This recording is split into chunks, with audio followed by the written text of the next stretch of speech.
Hello dear students, last class में हमने पढ़ा था electric field lines and its properties. Okay, आज हम सीखेंगे बच्चों फिजिकल मीनिंग क्या होता है इलेक्ट्रिक फील्ड का, physical meaning of electric field intensity. Next topic जो है वो है physical meaning of electric field intensity. बच्चों क्या होता है फिजिकल मीनिंग ऑफ इंटेंसिटी? हम इलेक्ट्रिक फील्ड इंटेंसिटी पढ़ ही क्यों रहे हैं? हम इलेक्ट्रिक फील्ड इंटेंसिटी इसलिए पढ़ रहे हैं बच्चों ताकि हम फोर्स निकाल पाए। तो फोर्स तो कूलम्ब्स लॉ से भी निकाल सकते थे, फिर कूलम्ब्स लॉ से बच्चों हम सिर्फ 2 पॉइंट चार्जेस के बीच का फोर्स निकाल सकते हैं। ठीक है, मान लो एक लाइन चार्ज है, लाइन चार्ज मतलब ये मार्कर है, इस पे अपन ने चार्ज दे दिया और एक पॉइंट चार्ज है। क्या अब इसमें कूलम्ब्स लॉ लगा पाएंगे? नहीं।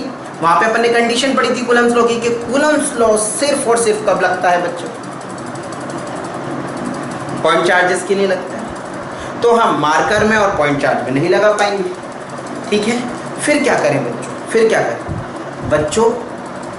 अगर हमें हर सिस्टम की इलेक्ट्रिक फील्ड इंटेंसिटी पता है, आगे चल के अपन गॉस थ्योरम पढ़ेंगे, गॉस थ्योरम की हेल्प से अपन लाइन चार्ज की, कंडक्टिंग स्फीयर की इलेक्ट्रिक फील्ड इंटेंसिटी निकालेंगे with the help of Gauss theorem. ठीक है ना? तो वहां पे हमें इंटेंसिटी निकालनी आ जाएगी सबकी, कुछ की अभी हमें पता है पॉइंट चार्ज की इंटेंसिटी पता है, इलेक्ट्रिक फील्ड इंटेंसिटी। तो बच्चों अगर किसी जगह पे हमें इंटेंसिटी पता है तो उस जगह पे रखे हुए चार्ज पे फोर्स कितना लगेगा वो हम निकाल सकते हैं। कैसे निकाल सकते हैं? देखो, हमने पढ़ा था इलेक्ट्रिक फील्ड इंटेंसिटी का फॉर्मूला था force experienced by unit positive test charge. ठीक है, तो यहीं से अपन देखें कि फोर्स कितना हो जाएगा, फोर्स हो जाएगा QE। क्या हो जाएगा? QE। लेकिन Q0 हमेशा ऐसा जरूरी नहीं कि फील्ड में अपन Q0 ही रखें, कोई दूसरा चार्ज भी रख सकते हैं ना, फोर्स निकाल रहे हैं तो बच्चों अगर हमें किसी जगह की इंटेंसिटी पता है तो उस जगह पे रखे चार्ज पे फोर्स कितना लगेगा हम निकाल सकते हैं। कैसे? F is equal to QE। For example ये पॉइंट चार्ज है Q, R डिस्टेंस पे एक और चार्ज रखा है, ये Q1 है, यहाँ पे Q2 रखा है। मान लो यहाँ पे फोर्स निकालना है कि इस पे फोर्स कितना लग रहा है, तो हमें इस चार्ज पे पहले इसकी इंटेंसिटी पता हो तो हम पॉइंट चार्ज की इंटेंसिटी निकाल चुके हैं बच्चों। तो अगर यहाँ पे हम भूल जाए कोई चार्ज रखा है तो यहाँ पे इंटेंसिटी कितनी होगी? इस पॉइंट पे इंटेंसिटी होगी KQ1 बाय R स्क्वायर।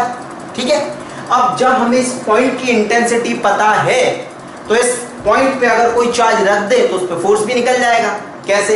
मान लो इस जगह पे रखा है Q2 चार्ज, अब अपन का फोर्स Q2 पे कितना होगा तो अपन लिख देंगे Q2 इंटू E। Q2 ये चार्ज और इस जगह पे इंटेंसिटी, किसकी इंटेंसिटी? Q1 की। तो Q1 की इंटेंसिटी ये रही, तो Q2 KQ1 upon R square, तो ये आ गया KQ1 Q2 bye R square. ये तो कूलम्ब्स लॉ आ गया। तो कूलम्ब्स लॉ क्या था? 2 पॉइंट चार्ज के बीच में लगने वाला फोर्स था। ठीक है ना? तो यहाँ अपन ने पॉइंट चार्ज के लिए बताया, तो वो कैसे भी हम निकाल सकते हैं। किसी भी लाइन चार्ज के कारण कितना फोर्स लगेगा इस पॉइंट चार्ज पे, लाइन चार्ज के कारण लाइन पे कितना लगेगा। हमें सिर्फ क्या पता होना चाहिए? कौन सा चार्ज रखा है और वहां की इंटेंसिटी क्या है। ठीक है बच्चों, तो आज अपन अभी निकालना सीखेंगे फोर्स कितना लगता है चार्ज पे। ठीक है, इलेक्ट्रिक फील्ड के अंदर फोर्स कितना लगता है। चलिए देखो बच्चों, ये लिखना नहीं था, इसे समझना। अब बच्चों मान लो ये इलेक्ट्रिक फील्ड है। इलेक्ट्रिक फील्ड लास्ट क्लास में अपन ने पढ़ा था प्लस से निकलती है और माइनस में टर्मिनेट हो जाती है। ठीक है,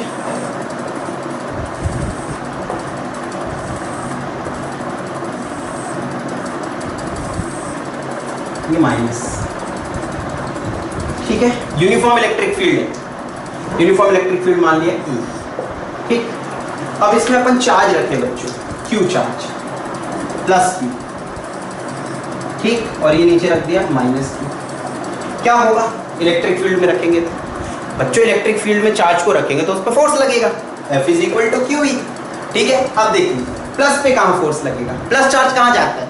प्लस चार्ज माइनस की तरफ जाएगा, तो प्लस पे फोर्स कहाँ लगेगा? माइनस की तरफ। अच्छा, फील्ड की डायरेक्शन कहाँ होती है पहले ये बताओ? प्लस से माइनस। फील्ड की डायरेक्शन कहाँ से होती है? प्लस से माइनस। मान लो 2 वॉल्स है, ये एक वॉल एक ये वॉल, ये प्लस वॉल है तो प्लस से फील्ड निकलेगी और नेगेटिव में टर्मिनेट हो जाएगी। ओके, तो फील्ड होती है प्लस से माइनस। पॉजिटिव चार्ज जा कहाँ से कहाँ रहा है? प्लस से माइनस। तो अपन कह सकते हैं पॉजिटिव चार्ज पे कहाँ फोर्स लग रहा है? फील्ड की डायरेक्शन में फोर्स लग रहा है। पॉजिटिव चार्ज पे फील्ड की डायरेक्शन में फोर्स लग रहा है इधर, और नेगेटिव चार्ज कहाँ जाएगा? प्लस की तरफ। यानी कि फील्ड के अपोजिट भागेगा, यानी इस पे फोर्स कहाँ लग रहा है, फील्ड के अपोजिट लग रहा है। तो फोर्स जब बच्चों जो चार्ज पे लगता है प्लस पे फील्ड की डायरेक्शन में लगता है, और माइनस क्यू पे नेगेटिव चार्ज पे फील्ड के ऑपोजिट डायरेक्शन में लगता है। याद रखिएगा इस कॉन्सेप्ट को। ओके बच्चों, तो अपन लिख सकते हैं force on positive charge, positive charge पे कितना फोर्स लगेगा, वेक्टर में लिखें प्लस क्यू ई, ठीक है। फिर force on negative charge, force on negative charge, तो F vector is equals to minus Q e vector. Plus क्या बता रहा है, प्लस क्या बता रहा है, फोर्स लग रहा है फील्ड की डायरेक्शन में। नेगेटिव साइन क्यों, फोर्स लग रहा है फील्ड के अपोजिट डायरेक्शन में, ठीक है। यानी कि पॉजिटिव पे कहां लगता है फोर्स, अलोंग फील्ड लगता है, अलोंग फील्ड। और नेगेटिव चार्ज पे फोर्स कहां लगता है बच्चों, opposite to field, opposite to field, field के अपोजिट, ठीक है बच्चों। पॉजिटिव चार्ज पे फील्ड की डायरेक्शन में फोर्स लगता है, नेगेटिव चार्ज पे फील्ड के ऑपोजिट डायरेक्शन में फोर्स लगता है, ठीक। चलिए ये फोर्स निकाला हमने। अब बच्चों चार्ज अगर मूव कर रहा है, चार्ज पे फोर्स लग रहा है, चार्ज पे फोर्स लग रहा है, चार्ज पे फोर्स लग रहा है, राइट। तो चार्ज पे अगर फोर्स लग रहा है तो चार्ज में एक्सीलरेशन भी आएगा। अब अपन एक्सीलरेशन निकालते हैं, ठीक है। तो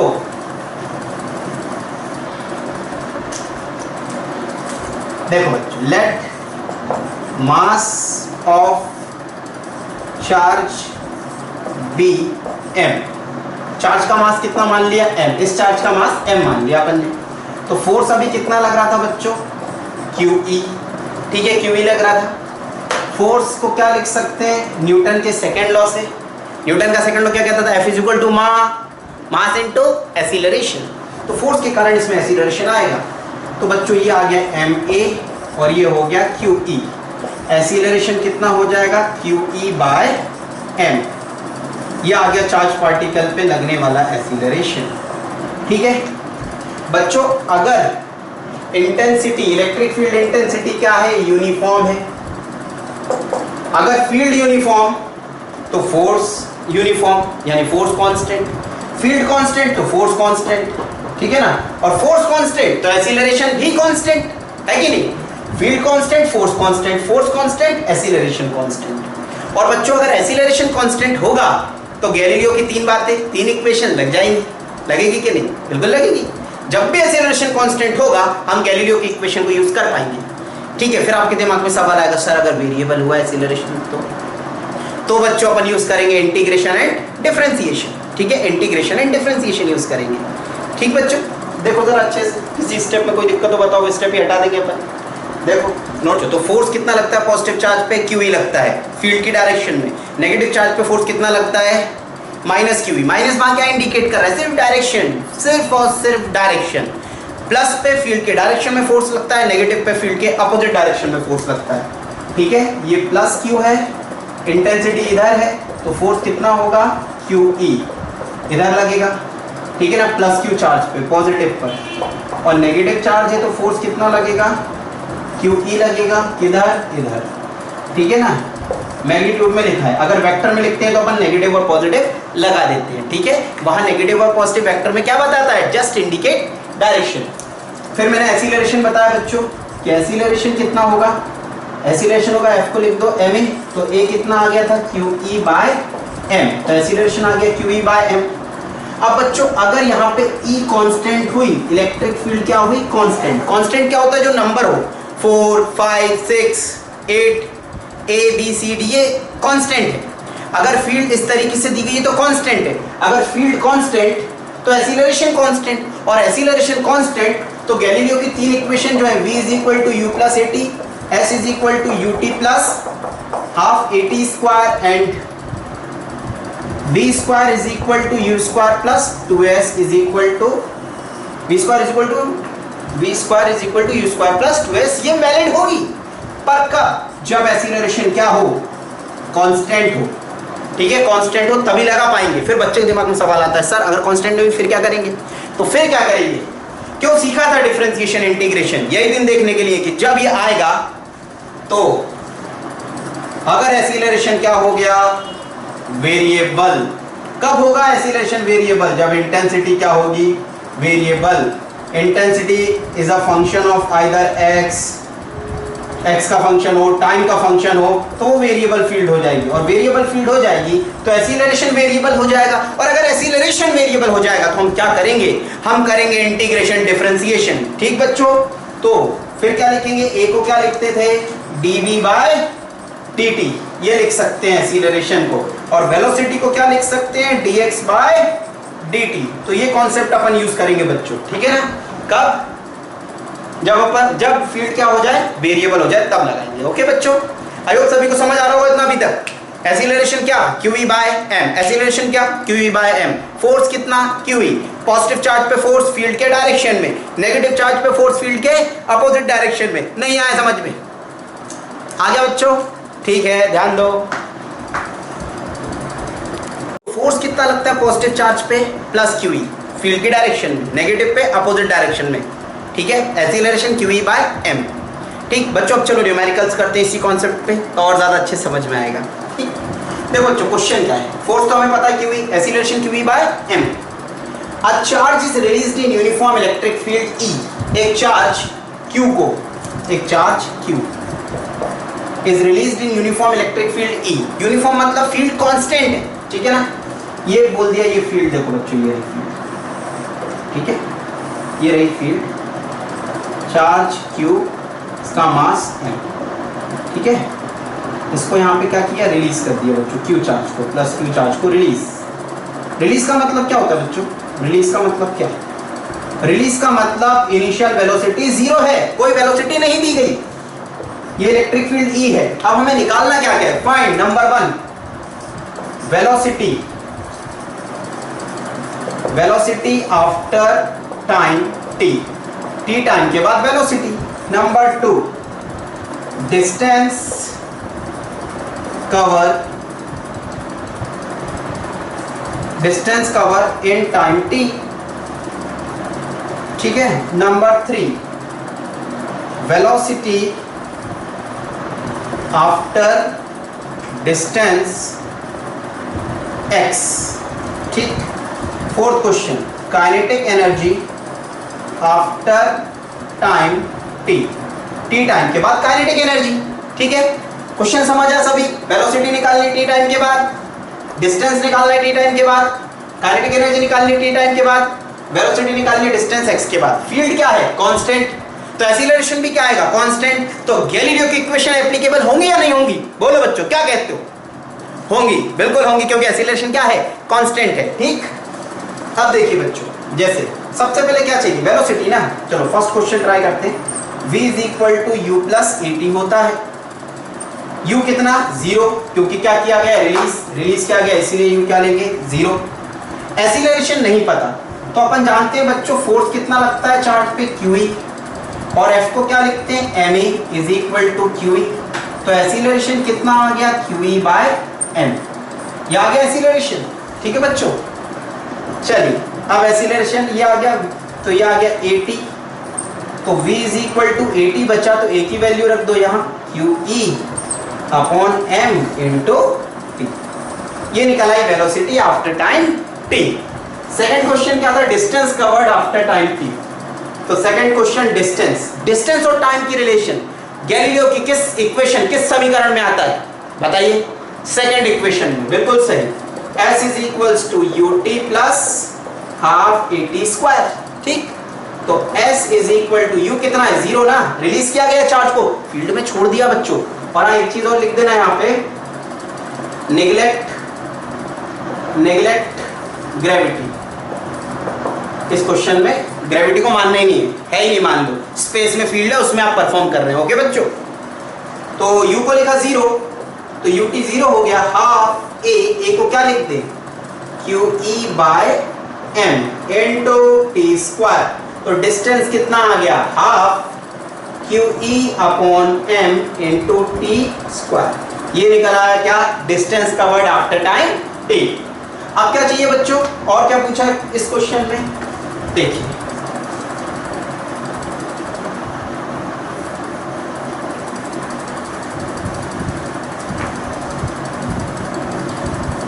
और क्या पूछा गया है, वेलोसिटी आफ्टर डिस्टेंस x। अगर x डिस्टेंस चल लेगा तो वेलोसिटी क्या, वेलोसिटी और डिस्टेंस की रिलेशन किस इक्वेशन में बच्चों, थर्ड इक्वेशन में। तो third question b square is equal to u square plus 2s use कर सकते हैं। तो u को क्या लिख दो, 0, ठीक है। तो a रहा, QE बाय m, ये तो रटा हुआ है, लिप्स पे बैठा हुआ है ना बच्चों। और डिस्टेंस कितना चल लिया, x बोला था, मान लो यहाँ से यहाँ तक उसने कितना डिस्टेंस चल लिया, x चल लिया था। तो x डिस्टेंस के बाद वेलोसिटी कितनी होगी ये पूछा था। यहाँ तो इनिशियल वेलोसिटी 0 थी, तो ये वेलोसिटी निकल आई, कितनी आ गई, v is equals to under root of 2qEx by m, ये निकला है वेलोसिटी आफ्टर डिस्टेंस x। और क्या चाहिए हमको, काइनेटिक एनर्जी चाहिए t टाइम के बाद काइनेटिक एनर्जी। बच्चों फोर्थ की अपन बात करें, क्या चाहिए अपन को, velocity after time t, sorry kinetic energy after time t। तो काइनेटिक एनर्जी का फॉर्मूला क्या होता है, हाफ mv स्क्वायर। तो अगर हमें t टाइम के बाद की वेलोसिटी पता है, अगर t टाइम के बाद की वेलोसिटी पता है तो t टाइम के बाद की काइनेटिक एनर्जी भी निकल जाएगी कि नहीं निकल जाएगी। अगर t टाइम के बाद की वेलोसिटी पता है तो t टाइम के बाद की काइनेटिक एनर्जी निकल जाएगी।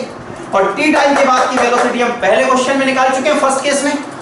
तो ये हाफ m वेलोसिटी यहाँ रख दो, तो ये आ जाएगा q square e square t square upon m square, m से m कैंसिल। तो ये आ गया अपना क्वेश्चन का आंसर, कितना आ गया, q square e square t square upon 2m। I hope समझ आ गया वो सब। ओके डियर स्टूडेंट्स, ठीक है, देख लीजिए अच्छे से, नोट कर लीजिए। देखो बच्चों चीज़ें तब तक समझ नहीं आएंगी जब तक आप अच्छे से देख के उसको खुद से लिख के नहीं करोगे सॉल्व तब तक, ठीक है ना। तो आप सॉल्व करते जाइए, अच्छे से नोट्स बनाते जाइए, खुद ब खुद चीज़ें समझ में आएंगी। अपन ने फिजिक्स का चक्रव्यूह भी ऐसी रचा है, ठीक है। देखो बच्चों नेक्स्ट क्वेश्चन क्या है, after how much distance negative charge will stop. कितना डिस्टेंस चल के नेगेटिव चार्ज स्टॉप हो जाएगा, ठीक है, कितना डिस्टेंस चल के नेगेटिव चार्ज स्टॉप हो जाएगा, ठीक है। नेगेटिव चार्ज को हमने यहाँ पे वेलोसिटी दी है बच्चों माइनस q0, इसको इधर वेलोसिटी दी है कितनी, v0, यानी इनिशियल स्पीड कितनी दी है v0, और फील्ड की डायरेक्शन ये है इधर e, ये क्वेश्चन में दिया जाएगा। और यहाँ पे e जो है वो दी गई है e0x, यानी डिस्टेंस पर डिपेंड कर रही है फील्ड, वेरिएबल है फील्ड, ठीक है। अब वेरिएबल है फील्ड मतलब एक्सीलरेशन भी वेरिएबल होगा, और एक्सीलरेशन वेरिएबल होगा तो हम गैलीलियो की इक्वेशन यूज नहीं कर पाएंगे, तो क्या करेंगे, इंटीग्रेशन डिफरेंशिएशन करेंगे, ठीक है। चलो अब आप मुझे ये बताओ, पहले नेगेटिव चार्ज पे अगर ये देखो, ये प्लस, इधर वाली दीवार प्लस है और इधर वाली माइनस है, तो फील्ड की डायरेक्शन कहाँ से कहाँ हो गई, प्लस से माइनस, यानी ये फील्ड डायरेक्शन, ये फील्ड चलेगी। अब अगर इस फील्ड में मैं पॉजिटिव चार्ज रखूँ तो वो कहाँ जाएगा, पॉजिटिव चार्ज फील्ड के डायरेक्शन में। नेगेटिव रखूँ तो फील्ड के अपोजिट डायरेक्शन में, उधर चला जाएगा नेगेटिव। अब सुनना मेरी बात, अब उधर कौन सी प्लेट है, नेगेटिव, और इधर कौन सी प्लेट है, पॉजिटिव। अब अगर मैं नेगेटिव चार्ज लेता हूँ और नेगेटिव प्लेट की तरफ फेंकता हूँ तो क्या होगा, कुछ डिस्टेंस चलेगा धीरे धीरे धीरे धीरे, फिर क्या हो रहा है, वो नेगेटिव है, तो नेगेटिव नेगेटिव का क्या करेगा, अपोज, रिपेल, तो धीरे धीरे उसकी स्पीड क्या होने लगेगी, कम कम कम कम कम कम होते होते रुक जाएगा, और रुक कर क्या होगा बच्चों, वापस आने लगेगा। हमें उस कंडीशन, उस स्टेट तक नहीं पहुंचना है, हमें जस्ट जहाँ पे स्टॉप हो जाए वहीं पे जाके रुकना है, ठीक है। ध्यान से सुनो बच्चों, जहाँ पे रुक जाएगा हमें वहाँ तक का डिस्टेंस निकालना है कि रुकने से पहले उसने डिस्टेंस कितना चला, ठीक है। इतनी बात समझ में आती है, ठीक बच्चों, असम ध्यान सुनो बच्चों। देखो देखो बच्चों, अब ये नेगेटिव चार्ज, सॉरी q0 लिख दिया, माइनस q, ठीक। तो फोर्स कितना लगेगा, देखो फोर्स कितना लगेगा, फोर्स लगेगा बच्चों, फॉर्मूला कितना होता था, QE, तो Q कितना है, माइनस Q, E कितना है, E0x। वेरिएबल फील्ड या कांस्टेंट, वेरिएबल बच्चों, x आया ना, x का मतलब अगर x की वैल्यू 1 रख दे तो फील्ड कितनी, E0, x की वैल्यू 2 रख दे तो E कितना, 2E0, यानी कि जैसे जैसे पोजीशन चेंज हो रही है, यहाँ पे फील्ड अलग है, थोड़ा आगे जाएंगे फील्ड बढ़ जाएगी, और आगे जाएंगे और बढ़ जाएगी, फील्ड बढ़ती चली जा रही है, वेरिएबल हो गई ना, ठीक है। चलिए तो ये फोर्स आया, अब फोर्स आया तो फोर्स को क्या लिख दे, ma minus Q E naught X. तो एक्सीलरेशन कितना आ गया, minus Q E naught X upon M. ठीक है, ये आ गया एक्सीलरेशन। एक्सीलरेशन या रिटार्डेशन बोले तो ज़्यादा अच्छा है, यस रिटार्डेशन। ठीक है, क्यों, रुक रहा है ना चार्ज। अब ए को क्या लिख सकते हैं, ए को बचपन से पढ़ते आ रहे हैं, बचपन मतलब 11 से, dv बाई dt लिखते थे, dv बाई dt। ठीक है ना, तो ए को क्या लिख दे बच्चों, ए को लिख देते हैं dv by dt minus Q E naught X upon M. ठीक है, लेकिन बच्चों उसने क्या बोला है, after how much distance, distance की बात हो रही है, डिस्टेंस, टाइम की बात हुई क्या, नहीं ना, टाइम तो आगे अब आएगा, गलती से आएगा चाहे सही से आएगा। एक्सीलरेशन का फॉर्मूला होता है dv बाई dt, इसलिए टाइम आ गया। अब टाइम को हटाएं कैसे बच्चों, मैथ्स है ना, हटाने के लिए मैथ्स क्यों बनाएंगे, देखो dx का इंटू कर दो, dx का डिवाइड कर दो, इसमें कोई दिक्कत थोड़ी ना, 2/2 कितना होता है 1 ना, तो dx अपॉन dx लिख सकते हैं कहीं भी, कोई दिक्कत नहीं। अब देखो dx बाई dt क्या होता है, वेलोसिटी। हो सकता है फर्स्ट टाइम आपको अजीब लगे देखने में, ये आदत पड़ जाएगी, आगे यूज होता रहेगा इस तरीके से। ठीक है ना, क्यों किया ऐसा, ताकि बच्चों टाइम हट जाए और वेलोसिटी आ जाए। तो dx बाई dt को क्या लिखते हैं, dx बाई dt को देखो, dx बाई dt होता है वेलोसिटी और dv बाई dt क्या होता है, एक्सीलरेशन। तो dx बाई dt को क्या लिखते हैं, वेलोसिटी, ये आ गया dv और एक dx नीचे बचा हुआ, minus Q E naught X by M. ठीक, अब और आगे चले इधर, तो अब v dv is equals to minus Q E naught upon M into X. अब क्या करना है, इंटीग्रेशन बच्चों, integration with limits, minus Q E naught upon M, constant integration के बाहर ये x कहाँ से कहाँ तक डिस्टेंस, स्टार्टिंग में अपन मान लें यहाँ पे डिस्टेंस 0 था और यहाँ से यहाँ तक का डिस्टेंस मान लो s चल लिया, रुकते रुकते उसने यहाँ पे रुका हो जाके, फाइनल वेलोसिटी 0 हो गई होगी। ठीक है ना, तो यहाँ पे वेलोसिटी के रिस्पेक्ट में करना है इंटीग्रेट और यहाँ पोजीशन के रिस्पेक्ट में करना है इंटीग्रेट। जिसको इंटीग्रेशन डिफरेंशिएशन नहीं आता बता देना, एक लेक्चर उसका भी तैयार करके भेज दूंगा मैं। ठीक है ना बच्चों, चलो अब v dv, तो v का इंटीग्रेशन क्या होगा, लिमिट कहाँ से कहाँ तक, इनिशियल वेलोसिटी क्या है v नॉट और फाइनल क्या हो जाएगी वेलोसिटी 0। पोजीशन की बात करें, जब जहां से स्टार्ट किया तो 0 है यहाँ पे x की वैल्यू और जहां पे रुकेगा वहां पे क्या हो जाएगा s। तो v dv का इंटीग्रेशन v स्क्वायर बाय 2, कहां से कहां तक, v नॉट से 0 तक, minus Q E naught upon M X square by 2, कहां से कहां तक लिमिट्स, 0 से s तक। ठीक बच्चों, अब मैं यहाँ सॉल्व कर देता हूँ ये रिमेनिंग पार्ट। तो बच्चों इसमें अपर लिमिट क्या है, 0 पहले, 1/2 बाहर, v स्क्वायर v नॉट से 0 minus Q E naught by M, 2v बाहर 1/2 बाहर कर दो, या 2 से 2 यहीं से काट दो बच्चों, ये काट दिया, खत्म कहानी। ठीक है, ये 2 से 2 कट गया। अब upper limit minus lower limit रख दो, तो 0 स्क्वायर माइनस लोअर लिमिट क्या है, v naught square is equals to minus Q E naught upon M, upper limit s square. ठीक है, तो ये आ गया बच्चों minus v naught square is equals to minus Q E naught s square by m, minus से minus cancel. तो अब डिस्टेंस कितना आ जाएगा बच्चों, इधर से देखो m इधर आएगा, ये दिख रहा है ना m लिखा हुआ है, ये डिनोमिनेटर में m है बच्चों, फिर आ जाएगा s square is equals to M v naught square upon Q E naught. ठीक है, तो डिस्टेंस कितना आ गया, अंडर रूट हटा दीजिए, सॉरी स्क्वायर हटा दीजिए, अंडर रूट लग जाएगा, ये निकल आया डिस्टेंस। इतना डिस्टेंस चलने के बाद ये रुक जाएगा। ठीक है बच्चों, किसी भी स्टेप में कोई भी दिक्कत हो तो बताइए। ये क्वेश्चन एक और तरीके से कर सकते हैं, वर्क एनर्जी थ्योरम पढ़ा था हमने क्लास 11 में, वर्क बार एनर्जी में वर्क एनर्जी थ्योरम, आप वो भी लगा सकते हैं। ठीक है, कई बच्चे जिनको नहीं आता उनको सिखा दूंगा और जिनको आता है प्लीज़ सॉल्व करके भेजें मुझे उस तरीके से। ठीक है ना, उन्हें 1 करोड़ का इनाम दिया जाएगा, मजाक कर रहा हूँ। ठीक है, चलो सॉल्व करके भेजना, उस ऊपर इंटेलिजेंट पर्सनैलिटी होगी, राइट बच्चों। देखिए बच्चों नेक्स्ट क्वेश्चन। अब क्या है क्वेश्चन में, मान लो ये एक मैंने सीलिंग से एक बॉब को बांध दिया, सिंपल पेंडुलम, ठीक है, स्ट्रिंग से बांध दिया एक बॉल को, चार्ज बॉल, उस पर चार्ज है Q और उसका मास है m, बॉल का मास स्मॉल m, चार्ज के साथ Q चार्ज है उस पर, राइट। इस तरीके से यहाँ पे लटका हुआ है, हैंग है। अब बच्चों अगर मैं फील्ड अप्लाई करूँ, फील्ड ऑन कर दूँ, मैं स्विच को ऑन कर दूँ जिससे फील्ड आ जाए इस रूम में, कहाँ से कहाँ, ये प्लस वाली बॉल, ये माइनस वाली, तो फील्ड की डायरेक्शन कहाँ से कहाँ होगी, प्लस से माइनस। तो ये जो स्ट्रिंग से लटकी हुई है बॉल, ये कहाँ जाएगी, इधर जाएगी बच्चों, और इस तरीके से लटका है बॉल, तो कुछ देर बाद ऐसे आ जाएगा।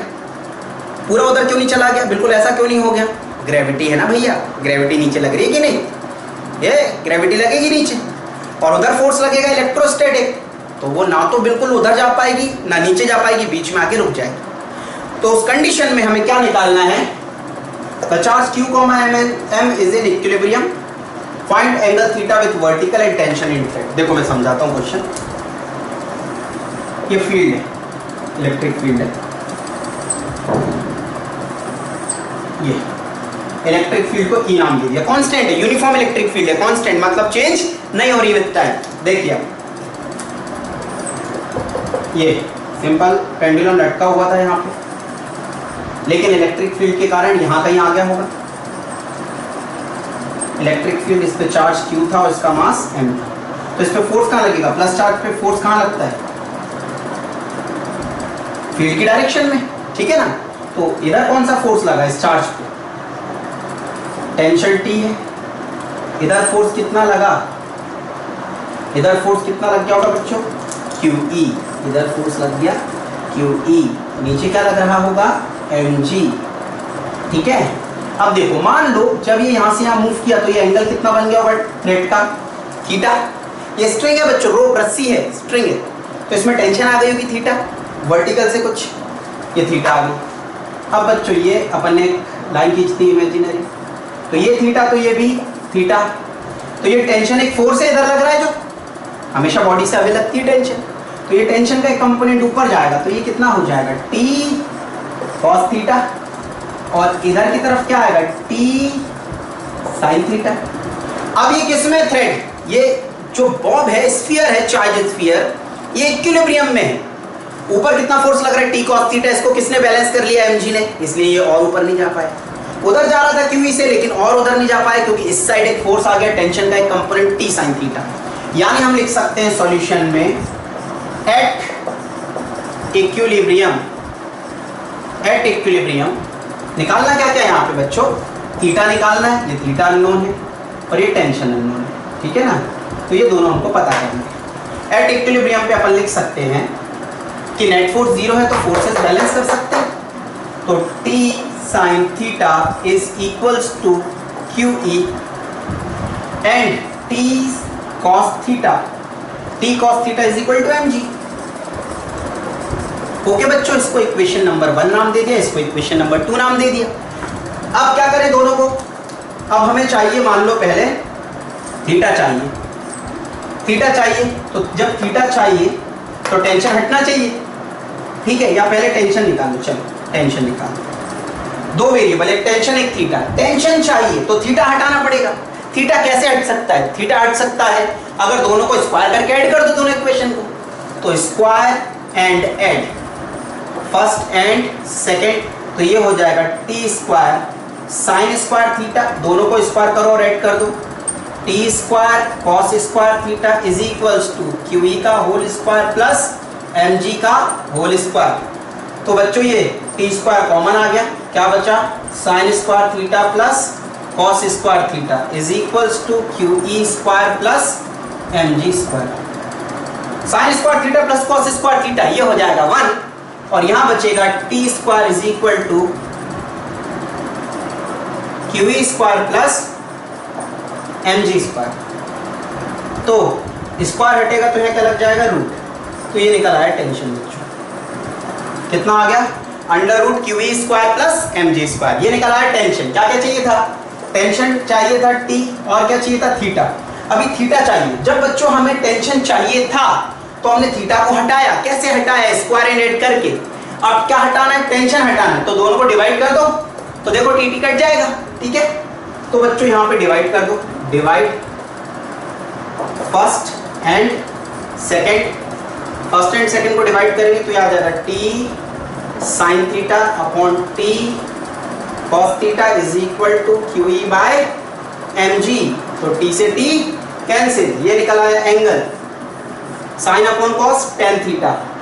तो tan theta is equals to Q E by M G. Theta is equal to tan inverse Q E by M जी।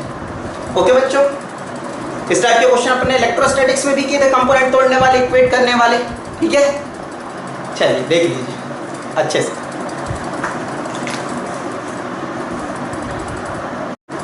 देखिए बच्चों, एक और बहुत अच्छा क्वेश्चन।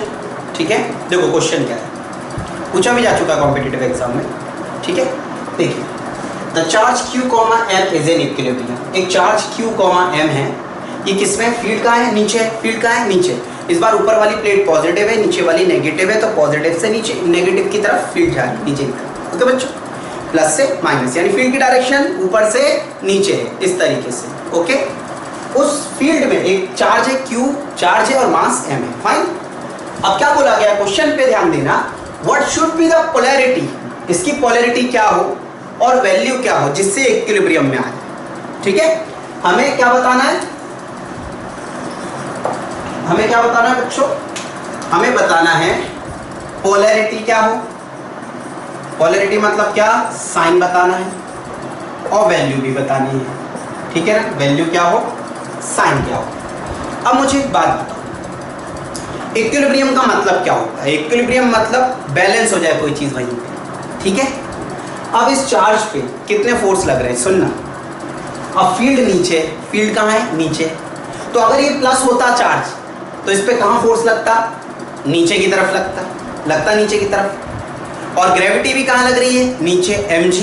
तो mg भी नीचे और इलेक्ट्रोस्टैटिक फोर्स QE भी नीचे। तो ये इक्विलिब्रियम में हो सकता है क्या?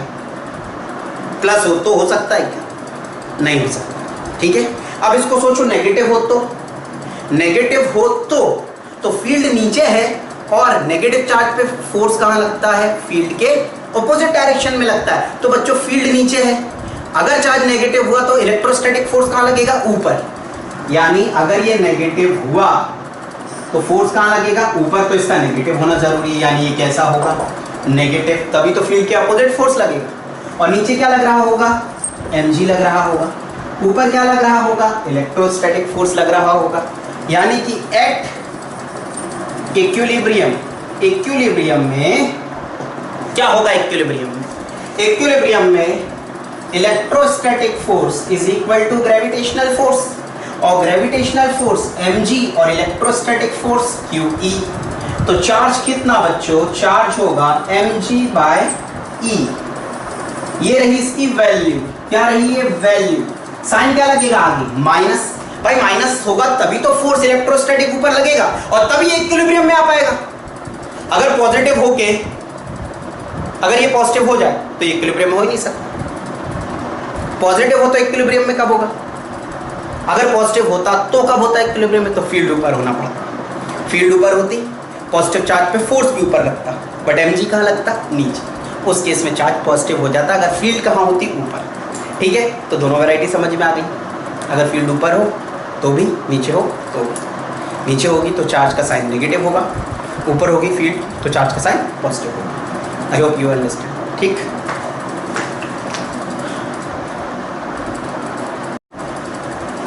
देखिए बच्चों नेक्स्ट क्वेश्चन देखिए। Proton and alpha particle released in same uniform electric field E।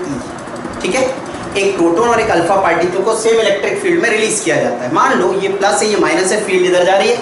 मैंने उसी फील्ड में प्रोटॉन को रिलीज किया और उसी फील्ड में मैंने अल्फा को रिलीज किया। ओके बच्चों, तो हमें क्या बताना है? What will be the ratio of their acceleration. मान लो ये इलेक्ट्रिक फील्ड E है। ठीक है, इसी फील्ड में आपने प्रोटॉन को रिलीज किया और इसी फील्ड में आपने अल्फा को रिलीज किया। रिलीज का मतलब U क्या है? 0। तो इनके एक्सीलरेशन का रेशियो क्या होगा? पहले मुझे ये बताओ, अपन तब से एक्सीलरेशन, फोर्स, चार्ज पे यही निकाल रहे हैं। एक्सीलरेशन का फॉर्मूला क्या आया था? Q E by M. Okay बच्चों, तो फील्ड तो सेम है, हमें क्या पता होना चाहिए, चार्ज और मास। तो अपन बात करें प्रोटॉन की और अल्फा की, क्यू और एम। तो प्रोटॉन का चार्ज क्या होता है, प्रोटॉन का क्यू का मतलब चार्ज, एम का मतलब मास। मैं लिख देता हूं मैं, चार्ज और मास। प्रोटॉन क्या होता है, हाइड्रोजन, सिंपल है 1H1, और अल्फा मतलब हीलियम। तो चार्ज ये होता है, मास ये होता है, ये चार्ज ये मास। तो प्रोटॉन का मास अपन क्यू समझ लें, 1 लिखा है तो, और ऊपर 1 लिखा है तो मास को m समझ लें कंपेरेबली। इसमें 2 लिखा है तो इसका डबल हो गया चार्ज, यानी 2Q। और हीलियम का मास कितना है, 4, तो इसको लिख सकते हैं 4m। ओके बच्चों, फील्ड तो सेम है। अब रेशियो देखें, acceleration proton upon acceleration alpha. तो ऊपर आ जाएगा चार्ज प्रोटॉन और नीचे क्या आ जाएगा, चार्ज अल्फा। ऊपर क्या आ जाएगा, देखो चार्ज डायरेक्टली प्रोपोर्शनल है ना, फिर से सुनो, मैं लिख दी, Q proton electric field upon mass of proton upon charge of alpha electric field mass of alpha. E से ई कैंसिल, क्योंकि ये सेम थे। तो acceleration proton upon acceleration alpha आ गया, Q proton upon Q alpha into mass ऊपर चला जाएगा, mass alpha upon mass proton. Directly भी लिख सकते थे, ई सेम था, हटा देते। Acceleration directly proportional to charge, acceleration के सामने चार्ज है तो प्रोटॉन के सामने प्रोटॉन का चार्ज, अल्फा के सामने अल्फा का चार्ज। लेकिन मास देखिए इन्वर्सली प्रोपोर्शनल है, तो प्रोटॉन के सामने प्रोटॉन का मास नहीं आएगा तो किसका आएगा, अल्फा का। अल्फा के सामने अल्फा का मास नहीं आएगा तो किसका आएगा, प्रोटॉन का। ये डायरेक्ट करने का तरीका, कॉम्पिटिटिव एग्जाम में इतना स्टेप थोड़ी ना फॉलो करेंगे, फट से करेंगे, चुटकियों में सॉल्व हो जाए और आपका सिलेक्शन हो जाए, आप डॉक्टर बन जाए। इस कोरोना जैसी कंडीशन अगली बार ना बन पाए, बहुत सारे डॉक्टर चाहिए हमको अब देश के लिए बच्चों। देखो तो ये क्या आ जाएगा, acceleration proton upon acceleration alpha. Charge proton का Q, चार्ज अल्फा का 2Q, मास अल्फा का 4m और मास प्रोटॉन का m। m से m कैंसिल, Q से Q कैंसिल, 2 2 जा 4। तो acceleration proton upon acceleration alpha कितना आ गया, 2:1। आई होप सभी को समझ आया, ठीक है। देख लीजिए, ये थे न्यूमेरिकल्स, इनमें कोई दिक्कत तो नहीं बच्चों। ये थी physical meaning of electric field intensity. अभी इलेक्ट्रिक फील्ड इंटेंसिटी सिर्फ पॉइंट चार्ज की पड़ी है। आने वाली क्लासेस में अब अपन डाइपोल पढ़ेंगे, डाइपोल की फील्ड निकालेंगे, लाइन चार्ज की फील्ड निकालेंगे, प्लेन चार्ज की फील्ड निकालेंगे, कंडक्टिंग स्फीयर की फील्ड निकालेंगे, बेड कंडक्टर की फील्ड निकालेंगे। और अगर सबकी फील्ड निकालनी आ गई तो अपन फोर्स भी निकाल पाएंगे। क्यों, क्योंकि फोर्स होता है F = QE। तो हमने क्या पढ़ा बच्चों, अगर प्लस चार्ज पॉजिटिव चार्ज को फील्ड में छोड़ते हैं, रिलीज करते हैं, तो फील्ड की डायरेक्शन में फोर्स लगता है। नेगेटिव चार्ज को रिलीज करते हैं तो फील्ड के अपोजिट डायरेक्शन में फोर्स लगता है। एसिलरेशन कितना होता है, QE/m होता है। ठीक है बच्चों, देखिए